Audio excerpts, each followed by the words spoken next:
Each and every month, I like to take a moment, sit down, and look at what's on the immediate horizon, or to be more exact, what are the most interesting looking games that are releasing this upcoming month. Now, as usual, I have combed through things. I've tried to pick out just the best looking stuff, the things that I think are most interesting and that you may be likely to play or want to check out or whatever, and I am here to provide you with those details. So let's jump right into it. First up this month is Meet Your Maker, a new game from the developers of Dead by Daylight. This is a post-apocalyptic PvP base building and raiding game. So it's broken up into two primary modes. There is the base building, where you construct an outpost made out of various materials in just about whatever layout and fashion you want. From what I can tell, you can make all sorts of things. I think we know where this might end up going with the community, unless there's some sort of moderation, but we'll see what the developers do. The goal of the bases that you're making is to keep enemy raiding players away from your treasure room, so you can fortify the walls, lay down traps, construct mazes. There are various types of AI guards that you can place all throughout your outpost, basically creating as many obstacles as possible to get in the way of raiding players. There will be some certain limitations, like limitations to the resources, but it does seem like for the most part, as long as there is some path from the entrance to your treasure room, just about everything else about the look and layout is completely up to you. The traps can be modified, letting you change things like the speed, duration, bounce, and even the visibility of traps. The AI guards themselves can also be modified. You can give them different enhancements and even customize their patrol routes through your outpost, deciding how they go, how they move, and all of that. Really, really cool stuff. So that's the base building.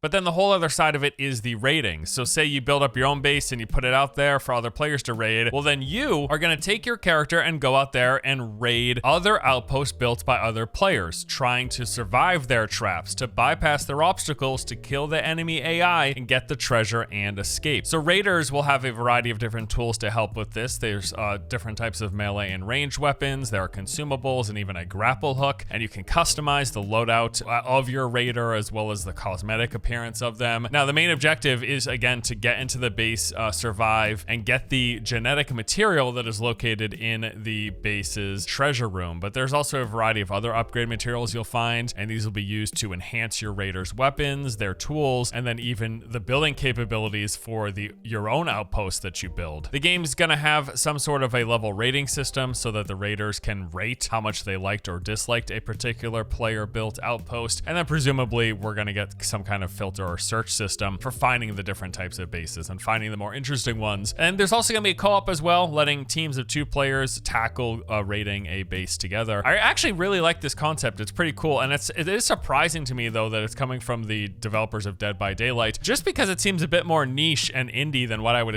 expect from them after, you know, Dead by Daylight is a massive success. Like, it's an incredibly popular game that I'm sure they've made boatloads of money. So I'm actually kind of glad they're doing something that seems a little more, it's like a really niche concept, but I really like it. Meet Your Maker will be launching on April 4th, coming to PC, Xbox, and PlayStation. Before we move on to the next game this month, I do want to give you a word from today's sponsor. This month's episode of the Best Upcoming Games is sponsored by Call of Dragons. Call of Dragons is a new title from the creators of Rise of Kingdoms. It is a fantasy MMO conquest game set in an original and immersive world. It features classic 4X gameplay, letting you zoom in and out on a huge, seamless world map. You'll train up behemoths and heroes, each with their own unique skills, pairing heroes with complementary abilities together. You can even put your roster of heroes alongside other players' forces for synergized boost. There's all sorts of potential configurations here. Call of Dragons also features 3D terrain that shapes the gameplay, forcing you to adjust to the environment, balancing melee, ranged, and air units. There's a variety of content types, including PvP, GvE, and GvG, and it's got high quality in-game cinematic graphics, a talented voiceover cast, and an epic musical score. If you want to learn more about Call of Dragons or try the game for yourself, go ahead and check out my link in the video description below. All right, let's go ahead and get back into this month's list. Next up is Ravenswatch from the developers of Curse of the Dead Gods. This is an isometric action roguelike where you play as twisted versions of old folk fairy tales. So you can play Red Riding Hood, the Pied Piper, the Snow Queen, Aladdin, Melusine, and Beowulf. Each one of these characters are basically a class more or less, like an RPG fantasy class. They each have their own core skill, which is tied to sort of the lore and the history of these characters, as well as 3 basic attacks, a dash, a defensive ability, and an ultimate. It is isometric action combat, as mentioned, so you'll be hacking and slashing your way through enemies in combination with your various magical attacks. You will level up and collect currencies and then use that to spend on an upgrade system as you purchase enhancements from the Sandman. And yes, it is also a roguelike, and it follows the traditional formula of run-based gameplay. So you start the run from the very beginning, progress as far as you can. You will eventually die, at which point you go back to the beginning, but there will be persistent upgrades, making you more powerful from one run to the next, in addition to the knowledge that you take with you of the encounters, the enemy types, and all of those things. I think what's pretty cool for a roguelike is that the game actually also features co-op with up to 4 players, which you don't see that in a lot of roguelike games. Most roguelike games I played have been single player, maybe co-op with 2 people, but this has got 4-player co-op, which again, I think is pretty cool. So Ravenswatch is going to be launching into early access. This will include the game's first chapter, the 6 playable heroes that we mentioned, a wide range of items to unlock, as well as the progression system. And this is the first of what will be 3 planned chapters. And in that first chapter, you will have the unique range of enemies, mini bosses, and a final boss. Ravenswatch enters early access on April 6th, coming to PC via Steam. Boundary is a multiplayer tactical space-based shooter. It is like Counter-Strike, but with astronauts. The game pits 2 teams of players against each other, competing for kills and controlling of objectives in arenas orbiting space installations, basically. Outside of pointing and shooting, you will have to contend with the fact that you are in space with no gravity. I'm not sure how this works in real world, in reality, but I think it's a pretty fun concept for a competitive shooter. There's some real cool space-based tech and weaponry here as well, like the suit that you wear is kitted out with all sorts of gadgets and attachments, mounted snipers and jet thrusters, deployable shields. There's tons of weapon customization with stocks, grips, scopes, barrels, and different ammo types. It's also a class-based game, so you're going to be picking individual classes, things like a combat medic, a sniper, support, assault, and there will be more options. And the arenas themselves are heavily inspired by real-life industrial tech and space exploration, with maps including a wreck-strewn debris field, solar farm, and various other types of floating installations. So this game is going to be launching into early access, which will include 7+ maps and multiple game modes, a progression system with 70 levels to go through, daily, weekly, and monthly challenges. There will be character and weapon loadout customization. They're going to have features for user feedback and bug reporting. Boundary is coming to PC via Steam, early access on April the 13th. Minecraft Legends is a real-time action strategy game based in the Minecraft universe, of course. It looks to be an authentic feeling Minecraft game, but in a new direction of a new type, sort of like what was done with Minecraft Dungeons, but this one for action strategy. So you're going to play as a hero. It's your own character. You move around the world on a mount with this and controlling armies as well as directing the battlefield. So you're going to go out, you're going to explore the world, search for loot while taking on bosses and various other challenges. There'll be resources to collect and gather, and you'll use those in your fight against the invasion of piglins. Piglins are the main antagonists here. It's a faction of pig-like creatures that are invading this world. You have to try to defend from their attacks, protecting yours and your ally bases, while also planning and executing your own assault against the piglin fortresses. So there's a big overworld to explore, what will be made up of various Minecraft-styled biomes. In fact, as far as I can tell, Legends is like a combination of more traditional open world exploration with action combat and strategy elements, which actually seems pretty neat. It does seem like much of the strategy revolves around what troops you bring with you while both exploring and while attacking. So the different troop types will be good at particular things, be that engaging at melee or ranged, or attacking bosses, or doing AoE or single target damage. So depending on the boss or the base that you're up against, you're going to want to bring a different mix of troops with you into battle. There's also building, as you can construct your own bases and forts that you will have to defend yourself. Minecraft Legends is launching on April 18th, coming to PC and consoles. The highly anticipated and long-awaited zombie survival RPG Dead Island 2 finally launches this month, and it's actually looking better than I expected, frankly, for how long it's been in development. This is shaping up up pretty good. The game is set in a zombie-infested post-apocalyptic Los Angeles. Now, originally, I was under the impression that they were going to go open world with this game, but that is not the case. Instead, it is broken up into these distinct districts that are separated by loading screens. I'll admit, at least with the segmented design, this gives them probably some more freedom to push things when it comes to like the physics and density and all that stuff. That said, it does seem like each of the areas are fairly large, and from some early hands-on impressions, people said they've been